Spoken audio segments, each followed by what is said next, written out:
Coach, after watching some of the film from the Saturday scrimmage and continuing on here in this week of camp, what have you adjusted with the defensive line? How have they gone in your mind these first few weeks?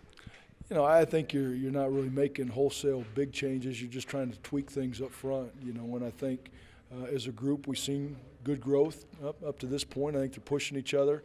We're still, I think playing in attack mode, which is what we want to do, try to establish a new line of scrimmage. And I think across the board we're just trying to play more sound, and hold each other accountable, whether everybody in the right gap, everybody doing their job, getting everybody on the same page, because we know going against this offense, they're very, very explosive, and we get one guy out of a gap or one guy not doing his job, they can make you pay. So it's really tightening up, just from an assignment standpoint, getting everybody on the same page. And I think fall camp has gone well. It's never perfect. It's never maybe as good as you want as a coach, but I think there's been a lot more positives than negatives, and we need to finish this week very, very strong, because we know once we get into next Monday, we're into school mode, and now our time with the players really decreases. So the rest of this week moving forward will be critical. How much does it push your defensive line going up against one of the more experienced offensive line, not only in the Big Ten, but of the schedule that you're going to play? How much does that push your D-line? It's great. It's great. I mean, that's the best thing that could happen to us on a day-in, day-out basis. And we realize you're not always going to win those matchups, those one-on-one battles, whether it's a group period, a one-on-one going against the O-line, maybe in board drills, or a team period where you're scrimmaging. But again, I think what we're trying to do as a group is fight.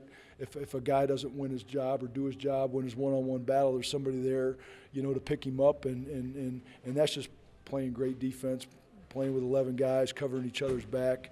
But that's the great thing for us preparation-wise, is going against a group, that Greg puts out there. It's going to be one of the stronger O-lines that we do go against, and it's great to see that every day. It just helps us grow as a unit. Individually, we've talked with Ralph Green, Jacob Robinson as well today. Obviously, different stages in their careers here at Indiana, but how have you seen them progress just in the summer and into the preseason since you've been here, and I guess Ralph from years back?